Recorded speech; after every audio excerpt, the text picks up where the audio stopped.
Recuerdo de una niñez en Moxton, de Thomas Ligotti. Andrew Manes cerró el libro titulado Tzalal, luego recorrió con la mirada el cuarto en el que se encontraba, el cual no le había parecido tan pequeño en la época en que su padre y él vivieron en aquella casa. Un tiempo demasiado remoto para que nadie pudiera recordarlo con claridad. Solo él podía recordar aquellos tiempos con cierta seguridad, e invocó la imagen de una pequeña cama en la esquina más alejada del cuarto. De niño se quedaba despierto hasta bien entrada la noche, paseando la mirada por la habitación iluminada por la luna que tan grande le parecía a su yo en miniatura. Cuando agrandaban la habitación, estas sombras, que dejaban abiertas ciertas secciones de la misma al negro abismo que se extendía más allá de la casa y más allá de la negrura de la noche, alcanzando una negrura que nunca nadie había visto antes. Durante esos momentos, las cosas parecían cambiar a su alrededor, y parecía como si él tuviera algo que ver con este cambio. Las sombras sobre las pálidas paredes comenzaban a riarse con humo, creando un torbellino de oscuridad que en ocasiones adquiría formas reconocibles, la imperfecta zoología de masas nubosas, pero pronto se transformaba en un brumoso sinsentido. Sombras humeantes se arremolinaban en todos los rincones del cuarto. Creyó ver qué era lo que hacía que estas sombras se movieran de forma tan lenta y suave. Los simples objetos a su alrededor cambiaban de forma y proyectaban extrañas sombras. Bajo la luz de luna pudo ver la vela del deslucido candelabro sobre el cabecero de su cama. La vela estaba casi totalmente consumida cuando la había apagado de un soplido unas horas antes, pero ahora se erguía como una flor que crecía demasiado rápido, proyectándose hacia arriba con sebáceas enredaderas y capullos, alas y miembros de cera, pálidas manos con dedos crispados y otras partes que no reconocía. Cuando miró hacia el otro lado del cuarto, vio que algo se movía de un lado a otro sobre el alféizar de la ventana con un movimiento espasmódico. Era un soldado de madera que súbitamente extendió unas pinzas de cangrejo y comenzó a repiquetear con ellas contra el marco de la ventana. Otros objetos en el cuarto, que apenas podía distinguir, también estaban cambiando. Vio sombras que se retorcían de forma extraña. Todo cambiaba, y sabía que era él quien hacía que las cosas cambiasen, pero en esta ocasión no podía parar de cambiar esto. Le pareció el fin de todo, el apocalipsis infernal. Solo cuando sintió que su padre le estaba sacudiendo, fue consciente de que había estado gritando. Enseguida se quedó en silencio. La vela sobre su cabecera ardía, ahora brillantemente, y no estaba como la había visto unos segundos antes. Echó un rápido vistazo al cuarto para cerciorarse de que nada más había cambiado. El soldado de madera estaba tirado en el suelo y sus dos rígidos brazos estaban pegados a los costados. Miró a su padre, que estaba sentado en la cama con el mismo traje oscuro que llevaba cuando ofició misa ese mismo día. Algunas veces veía a su padre dormido en uno de los sofás de la sala de estar, o cabeceando sobre su escritorio mientras escribía su siguiente sermón, pero jamás había visto a su padre dormir de noche. El reverendo Manes pronunció el nombre de su hijo, y el joven Andrew Manes enfocó la mirada en el delgado rostro de su padre, reconociendo entonces la corona de cabello blanco que todavía retenía cierto tono rojizo, y las gafas ovaladas que reflejaban la llama de la vela. El anciano susurró al chico, como si no estuviera a solas en la casa o estuvieran tramando alguna conspiración. —¿Ha ocurrido otra vez, Andrew? —preguntó. —No quería que ocurriese —protestó Andrew—. No estaba solo. El reverendo Manes alzó una mano abierta solicitando silencio y comprensión. El reflejo de la vela en las lentes de las gafas le ocultaba los ojos, que en ese instante se volvieron hacia la ventana que estaba junto a la cama de su hijo. El misterio del caos ya está actuando, dijo. Las epístolas, respondió rápidamente Andrew, como si la cita hubiera sido una pregunta. ¿Puedes acabar el pasaje? Sí, creo que sí, respondió Andrew, y a continuación adoptó un tono solemne y recitó. Solo falta que desaparezca el que lo retiene, y entonces se manifestará en el impío, a quien el Señor destruirá con el aliento de su boca y aniquilará con el resplandor de su venida. ¿Conoces bien ese libro? La Santa Biblia, dijo Andrew, porque le sonaba extraño no nombrar el libro de forma apropiada. Sí, la Santa Biblia. Deberías saber sus palabras mejor que cualquier otra cosa en este mundo. Deberías tener sus palabras siempre en la mente, como una fórmula mágica. Y eso hago, padre. Siempre me has dicho que debía hacerlo. Súbitamente el reverendo Manes se puso en pie e, inclinándose sobre su hijo, gritó: «Mentiroso, no tenías estas palabras en la mente esta noche. Es imposible que las tuvieras. Permitiste que el caos actuara. Tú eres el caos, pero no debes serlo. Debe ser el otro, el cachetón, el que lo retiene». «Lo siento, padre», suplicó Andrew. «Por favor, no te enfades conmigo». El reverendo Manes recobró la compostura y de nuevo alzó su mano abierta, entrelazando y separando los dedos varias veces, en lo que apareció una secuencia deliberada de sutiles gestos. Le dio una espalda a su hijo y lentamente recorrió el cuarto.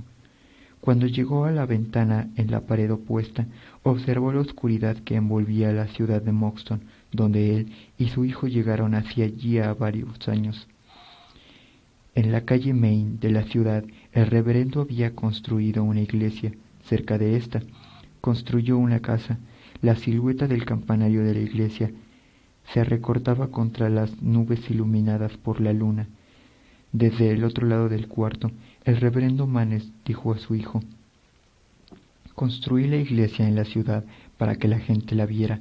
La construí de ladrillo para que perdurase». Entonces comenzó a recorrer la estancia en actitud meditabunda, mientras su hijo lo miraba en silencio. Tras unos minutos se detuvo a los pies de la cama de su hijo y bajó la mirada como si estuviese en el púlpito de su iglesia. «En la Biblia hay una bestia», dijo. «Lo sabes, Andrew, pero ¿sabías que la bestia también está dentro de ti? Vive en un lugar donde nunca puede ver la luz. Sí, habita aquí, dentro del cráneo, el habitáculo de la gran bestia. Es algo con una forma tan maravillosa que su existencia podría ser atribuida a los fantásticos conjuros de un brujo o la aparición procedente de un lejano y oscuro lugar que nunca nadie jamás ha visto. Es una pesadilla que paralizaría nuestros corazones si llegásemos a contemplarla en algún sombrío rincón de nuestro hogar, o si en alguna ocasión, por alguna terrible desgracia, posásemos nuestras manos sobre nuestra viscosa carne. Esto no debe pasar nunca. La bestia debe ser retenida en su madriguera, pero la bestia es una enorme fuerza que llega a este mundo, un gran hacedor de mundos que no se parecen en nada a lo que conocemos, y podría efectuar cambios en este mundo, la oscuridad y la luz, la forma y el color, los cielos y la tierra. Todo podría ser alterado por la bestia, el gran corrector de lo visible y lo invisible, lo conocido y lo desconocido. Porque todas las cosas que vemos y conocemos no son más que vasijas vacías en las que la bestia derramará una nueva tintura y así cambiará el aspecto de la tierra, alterando las propias sombras, otorgando un extraño color a nuestros días y nuestras noches, convirtiendo el día en noche, de forma que soñamos mientras estamos despiertos y jamás podremos volver a dormir. No hay nada más terrible ni nada más pecaminoso que dichos cambios en las cosas. No hay nada más grotesco que estos cambios. Todos los cambios en las cosas son grotescos. La misma posibilidad de que se produzcan cambios en las cosas es grotesca. Y la bestia es la autora de todos los cambios. No vuelvas nunca más a tener trato con la bestia. «No digas eso, padre», gritó Andrew con las palmas de las manos presionadas contra las orejas para obstruir más palabras de reproche. Sin embargo, las oía igualmente. «Estás arrepentido, pero aún así no lees el libro». Sí leo el libro, pero no tienes las palabras del libro siempre en tu mente, porque estás constantemente leyendo otros libros prohibidos para ti. Te he visto mirando mis libros y sé que los sacas de los estantes como un ladrón. Son libros que no deberían ser leídos. Entonces, ¿por qué los guardas?, le gritó Andrew, sabiendo que era perverso cuestionar a su padre y sentir una gran alegría al hacerlo. El reverendo Manes se colocó en un lateral de la cama. La luz de la vela se reflejaba en sus gafas. Los guardó, dijo, para que puedas aprender por tu propia voluntad a renunciar a lo que está prohibido, sea cual sea la forma en la que se presente. Pero qué maravillosos le parecían todos aquellos libros prohibidos para él. Recordaba haberlos visto por primera vez enclaustrados en los estantes más altos de la biblioteca de su padre. Aquella pequeña habitación sin ventanas en el mismo centro de la casa que el reverendo Manes había construido. Andrew reconocía los libros nada más verlos, no sólo por los títulos con palabras como misterio, encantado, secreto y sombra, sino también por el tipo de letra de estas palabras.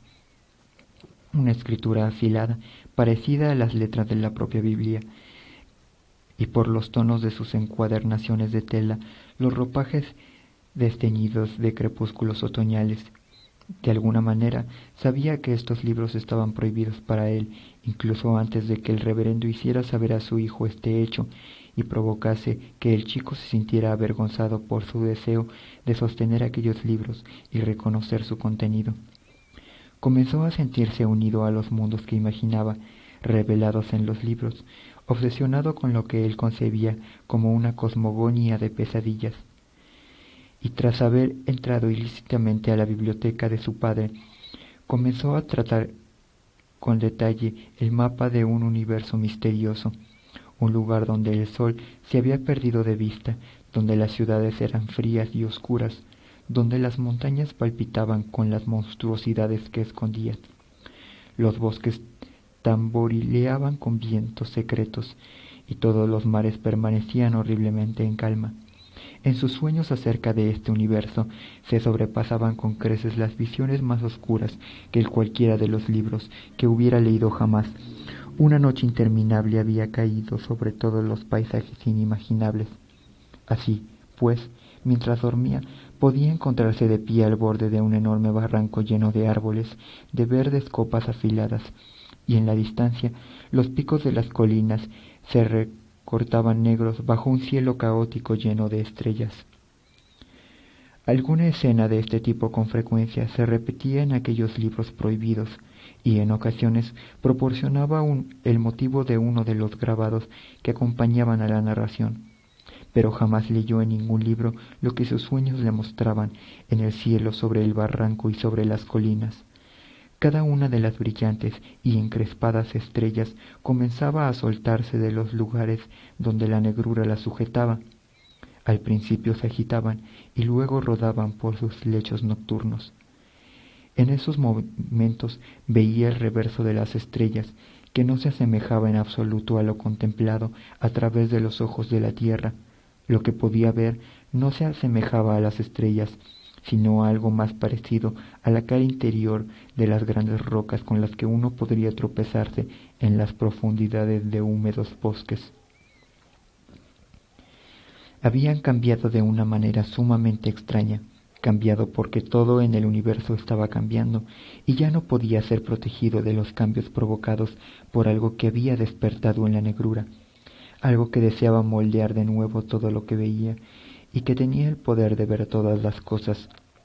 Por los rostros de las estrellas se arrastraban cosas que las hacían brillar como nunca antes habían brillado, y entonces estas cosas que veía en su sueño comenzaban a derramarse de las estrellas hacia la tierra, surcando la noche con sus brillantes rastros.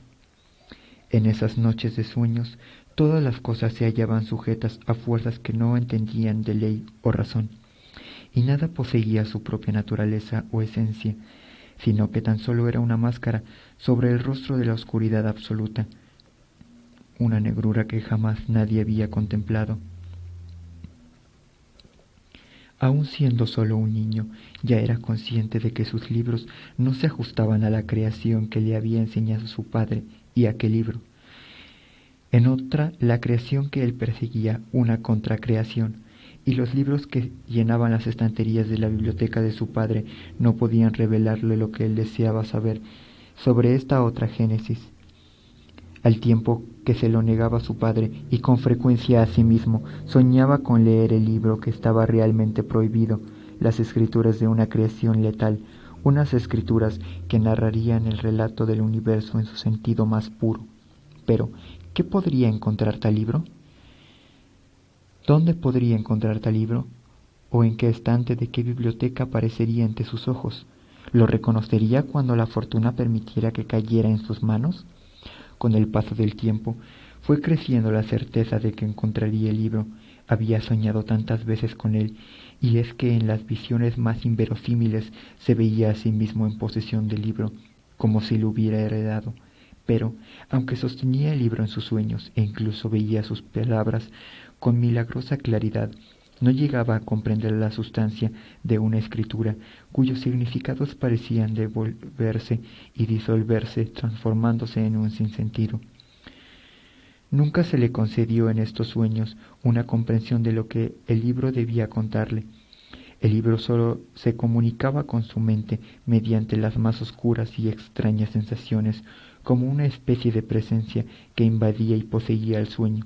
Al despertar, lo único que permanecía era un terror eufórico, y era entonces cuando los objetos que le rodeaban comenzaban sus transformaciones, porque su alma se había convertido en un caos debido a los sueños, y su mente estaba repleta de palabras del libro equivocado.